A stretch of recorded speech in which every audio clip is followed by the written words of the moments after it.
Днес ще ви кажа всичко. Каква е схемата зад мой YouTube канал? Защо изобщо правя видеа? Трябва да има нещо, нали? Виждаме в интернет е пълно с хора, които се опитват да продадат нещо. Тренировки, курсове, физически продукти и какво ли още не. И нашето затворено общество също е платено. Много хора пишат: "О, моят брат, как ще искаш пари от хора за такова нещо? Курсове от хора под 30 години, как може? Тапак." Най-интересното е, че някои от тези хора, които ме нареждат и пишат такива коментари, всъщност са абонати на канала, за което аз съм много благодарен. Май. Затова аз днес пред вас ще разкрия всичките си карти и ще ви кажа колко пари всъщност прави нашето затворено общество и колко пари правя аз от този канал. Така че без да губим повече време, нека да видим статистиките. Да рефрешнем страницата, за да видим какво става за последните 4 седмици. Обществото е изкарало цели 507 лева и 66 стотинки. Мале! Какви големи пари. Я да видим, като замисля, аз всъщност имам YouTube канал.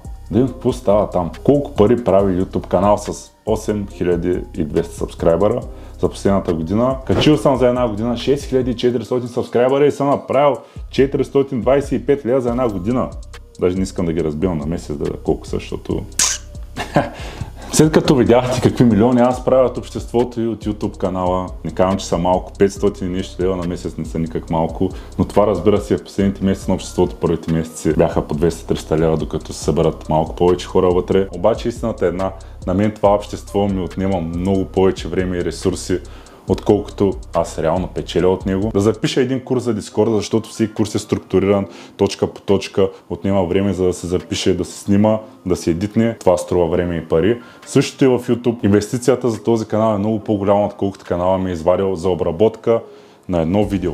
Едно видео ми е струвало от 150 до 200 лева, за да снимем едно видео. Често пътуваме до София, защото там има много повече хора, много повече възможности и така може да стане по-качествен клип, който да се гледа повече. Много от вас знаят, че аз съм от Варна, говоря меко. Също за клипа да направим тениски, флаери или каквото и да било, всякакви материали, които ще ни трябват, също струва пари. И сега само като съпоставка, след като видяхте колко пари изкарвам от Дискорда и от канала, мога да ви кажа колко бих изкарал, ако правя друго с времето си. Преди няколко дена се чух с бизнес, от който им предложиха да снимам 15 от 20 кратки видеа за тях, за TikTok, не дълги, кратки, които ще ми отнемат 5 до 10 пъти по-малко време от Дискорда и канала и ще изкарам 5 пъти повече пари на месец. Също така аз се занимавам с маркетинг и стратегия за бизнеси. Това ми е основният доход. Нещо, за което до сега не съм говорил в този канал. Но един единствен клиент на месец, не повече, един клиент отново ще ми донесе 5 до 10 пъти повече от това, което ми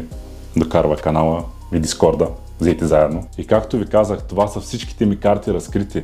Аз наливам много повече в обществото и в канала от това, което те ми дават на мен. И защо тогава го правя? Като гледам всички сметки, явно излиза, че го правя за кеф. Защото аз имам други доходи, от тях давам пари за видеа. Обаче колко човека на мое място биха се занимавали все още? Аз качвам видеа повече от 2 години в YouTube. И гледам постоянно да вдигаме качеството и аз все още инвестирам. Сега мисля да купя нова камера, която много ще е супер скъпа, за да може да има още по-качествен контент в този канал. Ама през това време, докато аз го правя, това знаете ли колко човека са ми казвали: "Ма защо го правиш? Имаш работа, от която печелиш добре, само инвестираш, няма смисъл."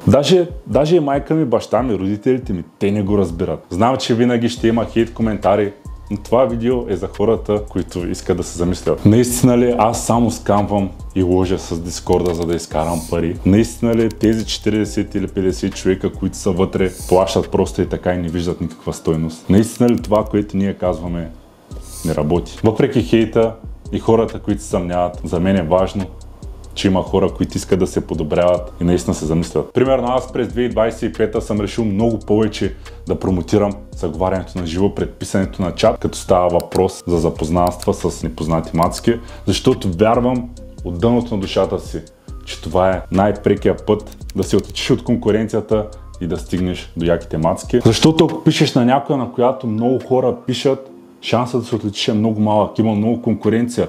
А пък ако го направиш на живо, ти ще си един от малкото, който отива трезвен, защото повечето хора го правят пияни, и адекватен и нормален. И по този начин тя много повече ще обърне внимание и имаш много по-голям шанс да направиш добро впечатление. И ви оказвам отличен опит. Повечето яки мацки, които аз познавам, са от заговаряне. И това е способност, която можете да развиете, и това е нещо, с което аз помагам на момчета в Дискорда, защото бях същия срамежлив и се притеснявах за първи път, като отивах да заговоря момиче и си мислех, че тя ще ме отреже, че тя ще ми се смее. Всички около нас ще видят и те ще ми се смеят и ще е много странна и кринж ситуация. И също през 2025 с този канал искам да положа правилната основа и да подобря отношенията на мъжете и на жените в България, защото доста мъже гледат канала. И съм решил да опровергая такива хора, които пишат: след първите 2-3 минути жената вече знае дали иска да спи с даден мъж. Другото е лъжа и измама. Братле, как след 2-3 минути ще знае дали иска да спи с тебе? Това е пълна простотия. На жената, разбира се, и трябва повече време, за да те прецени, да види как се държиш, да ти види поведението и тогава дали иска да е с тебе. И през това време ти трябва да си нормален и да си адекватен. Това всички го знаят. Ако тя спи с всеки след 2-3 минути, къде ще му излезе края? Това не е реално и ме е странно, че има хора, които това го пишат и го вярват. Или също като този човек, който пише: Сава показва как да се правиш на клон и да изпроси среща с ниско заинтересовани момичета. Спойлер алерт, и да излезете, интересът им ще мижев, само си губите времето. Братле, ако някоя мацка няма интерес към тебе, тя няма да излезе с тебе. Тя няма да се загуби времето да излезе с тебе. Ако тя е излязла с тебе, най-вероятно има някакъв интерес. Дори и да не е много голям в началото, просто да е решила да ти даде шанс. Ако ти си адекватен и нормален на срещата, можеш този интерес да го направиш повече и тя да се заинтересува повече от тебе, когато разказваш интересни истории. Мъж на място, здраво стъпил на земята си, и всички тези мъжки качества, които можеш да научиш, да придобиеш и също така да развиеш. И един забавен коментар като за край: забравихте да кажете, че инстаграма ми трябва да е пълен със снимки на жълтото ми Порше, иначе няма да ми отговоря. Говоря за инстаграма на Сава, аз нямам жълто Порше.